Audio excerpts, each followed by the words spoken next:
उस समय अनुराग ने सोया था, उसको कुछ पता भी नहीं था।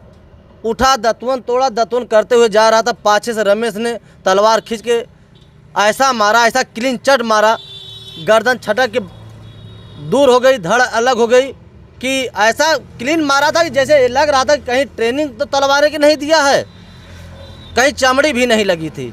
पता नहीं, लेकिन आपके गांव के थे जो, तो आपको कुछ भनक नहीं थी कि मतलब ऐसे संबंध है या फिर इनके अंदर बम है, असलाह है, इनके पास जो तलवार रखी हुई है, हमला कर सकते हैं, ऐसा तो आपको नॉलेज नहीं थी? ऐसा जौनपुर में एक नाबालिग की जो है गला काट कर हत्या कर दी जाती है और पूरे जौनपुर जिला ही नहीं पूरे प्रदेश में एक दहशत का माहौल बना हुआ है।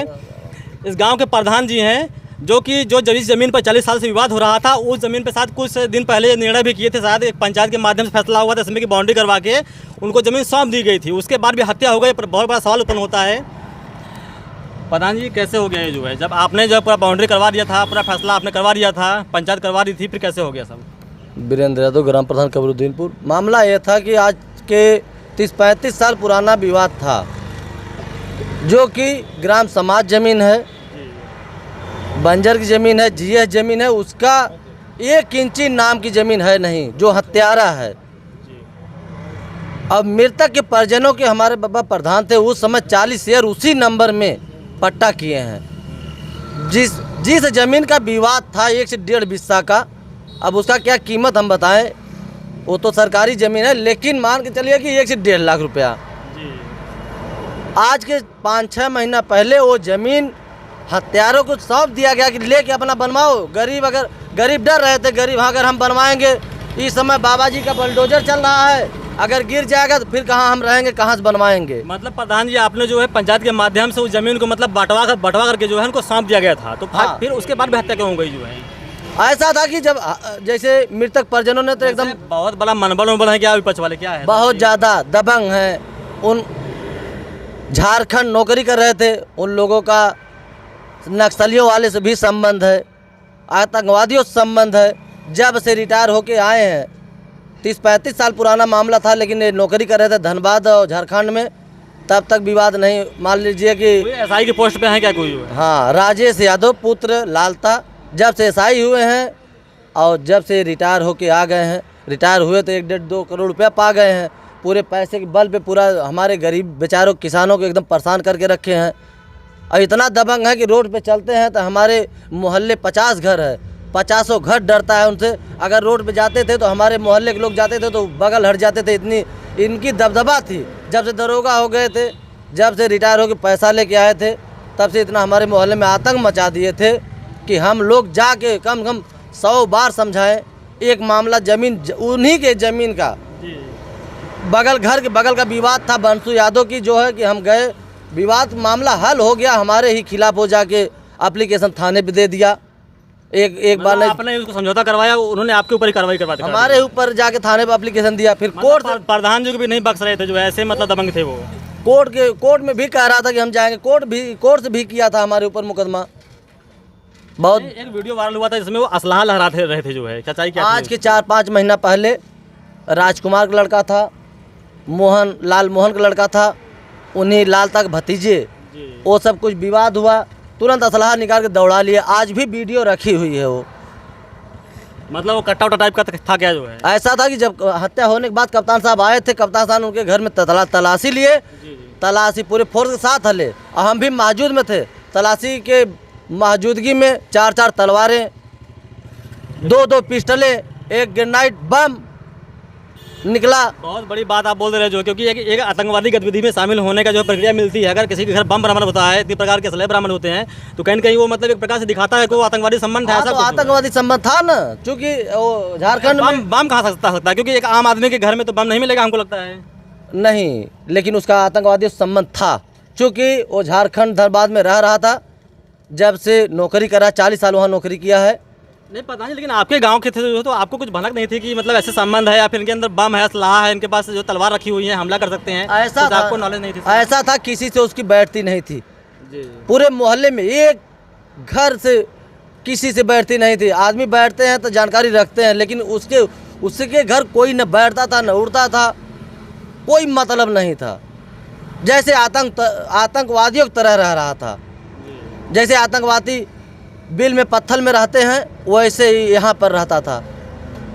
और सुन रहे हैं जिस प्रकार से इनकी मतलब जो विवाद हुआ था आगे वाली ज़मीन में, मतलब और भी आसपास में कई एरिया में उन्होंने ज़बरदस्ती कब्जा कर रखा है, ऐसा सुनने में आया था। गांव के कुछ लोग ऐसा बोल रहे थे। जो 3 बीघा है ज़मीन, 7 बीघा का प्लाट है, अकेले ही 3 बीघा हड़पा है, वो ज़बरदस्ती कब्जा कर लिए हैं उसके पूरा ऊपर। जबरदस्ती कब्जा कर लिया है, बाउंड्री मार लिया है। जो विवाद था उसका भी आज के 5-6 महीना पहले मामला हल हो गया था। हम लोग जाके, हमारे गांव के मानंद लोग थे, हम थे मौजूद में, जो विवाद था उसको हत्यारा को दे दिया गया था। क्योंकि अनुराग के पिताजी डर रहे थे कि भैया मार देंगे, काट देंगे, जो ज़मीन है प्रधान जी जैसे कहिए वैसे हम मान जाएंगे। हम कहे कि यार इनको दे दो, जाने दो, अपना जो नाम की ज़मीन है उसके बचा के रखो। बाउंड्री मार लिए, सब कुछ हो गया, विवाद खत्म हो गया, कोर्ट में मामला चल रहा था। लेकिन ये हुआ कि जब कोर्ट फैसला देगी। लेकिन जो मतलब जिनकी हत्या हुई है वो लोग सोच रहे थे कि मामला तो सब रफा दफा हो गया है, समझौता हो ही गया है, किसी चीज़ की टेंशन है। निर्दल हो गए थे और इसके मन में ये नहीं, हम लोग जा रहे थे, नहीं कालापन बैठा है। ये जो है उस दिन, जिस दिन घटना हुआ, तलवार निकाले, रामजस वकील ने जा रहे थे घर पे, सड़क ओरी तलवारें निकाल के दौड़ा लिया। उसके बाद रामजस वकील ने चचेरे भाई हैं अनुराग का, जो हत्या हुई है उनके चचेरे भाई, वो निकल के दौड़ा के चिल्लाते हुए भागे। उस समय अनुराग ने सोया था, उसको कुछ पता भी नहीं था, उठा, दतवन तोड़ा, दतवन करते हुए जा रहा था, पाछे से रमेश ने तलवार खींच के ऐसा मारा, ऐसा क्लीन चट मारा, गर्दन छटक के दूर हो गई, धड़ अलग हो गई, कि ऐसा क्लीन मारा था कि जैसे लग रहा था कि कहीं ट्रेनिंग तो तलवारें की नहीं दिया है, कहीं चमड़ी भी नहीं लगी थी।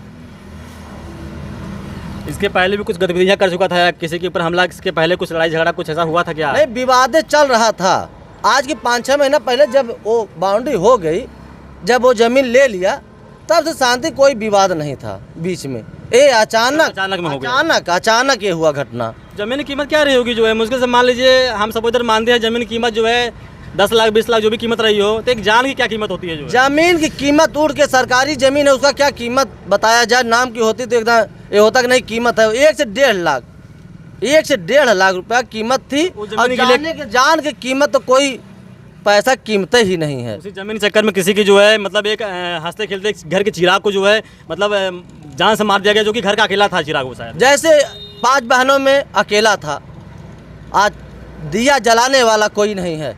वो उसकी यही सोच थी कि इसको मार के हम पूरी ज़मीन हड़प लेंगे, उसकी मानसिकता यही थी। मतलब उनके अंदर एक कालापन बैठा था, इसको कोई समझ नहीं पाया जो है कि इस प्रकार की हत्या हो सकती है। हाँ, कोई समझ नहीं पाया, चूँकि मामला ज़मीन का हल हो गया था। उस दिन डीएम साहब आए थे, हम लोग हत्या के बाद, हत्या के बाद आए थे जो है। हाँ, डीएम हत्या के बाद आएंगे ना, सूचना मिली हत्या के बाद आए। हत्या के बाद हमें भी सूचना मिला, 2 मिनट बाद वही नहा के हम भी पूजा करने जा रहे थे, फ़ोन आया कि ऐसे ऐसे मामला हो गया। हम तुरंत गाड़ी उठाए, तुरंत पहुँचे वहाँ, देखे तो उस समय धड़ अलग था और जो सर था माता जी की गोद में था। दर्दनाक मंजर था जो है, हम लोगों ने वीडियो देखा, एकदम नम्न हो गई। 10 मिनट बाद प्रशासन पहुंची, क्योंकि जब हत्या होने के बाद इतना मनबड़ था ललता कि अपने घर में ही घुसा रहा। हमारे मोहल्ले के लोग इतने डर रहे थे कि घर में चाहे तो तोड़ के दरवाज़ा उसको निकाल लिए होते, लेकिन उसको निकालने के लिए नहीं गए। इतना दहशत बनाया था, क्या पता अंदर बम रखा हो, बाहर फेंक दे। वही चीज़ें, इतना डर थी कि वही मार के उसका लड़का भाग गया तलवार लहराते हुए, और लालता ने वही घर में घुस के बैठा कि हमारे मोहल्ले किसी की हिम्मत नहीं पड़ी। इतनी डर, इतनी दहशत बनाया था कि अंदर हल के उसके, थोड़ा कप्तान साहब आए, पूरे फोर्स साल हल के उसको निकालें, और मौजूदगी में हम थे। भले दिखाया गया कि नहीं आजमगढ़ से पकड़ा गया, वहाँ से पकड़ा गया, लेकिन उसकी गिरफ्तारी उसी घर में से हुई, उसका वीडियो भी है जी। तो कुछ मतलब कार्रवाई, जैसे कि बाबा जी का बुलडोजर जो है कई घरों चलता है, तो अब तो ये भी तो कांड हो गया है। देखिए, हम लोग की मांग है, सरकारी ज़मीनें हैं, ग्राम समाज की ज़मीनें हैं, हम लोगों की ये मांग है कि जीएस ज़मीन जितना उसका कब्जा है नपवा के उसको ढहा जाए, गिराया जाए, ध्वस्त किया जाए, और रमेश ने जो हत्या किया है, जो गर्दन काटा है, उसका इनकाउंटर हो, जो दरोगा है उसको बर्खास्त किया जाए, नौकरी से हटाया जाए, और इस गांव से निष्कासित किया जाए। इस गांव में रहने लायक नहीं है ये हत्यारा।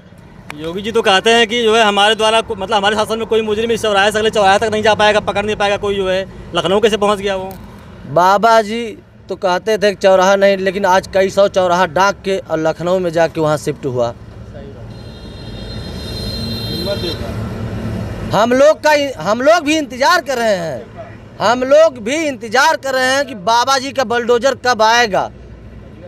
क्या आश्वासन क्या दिया गया है? ऐसे जो भी आश्वासन डीएम थे, अभी जो भी थे गिरीश चंद्र यादव जी जो आए थे, जो है डीएम साहब आए थे, डीएम साहब की हम लोग मांग रखे, डीएम साहब कहे कि जो है प्रधान जी लिख के दीजिए, इसको हम कानून कार्रवाई गिरवाएंगे।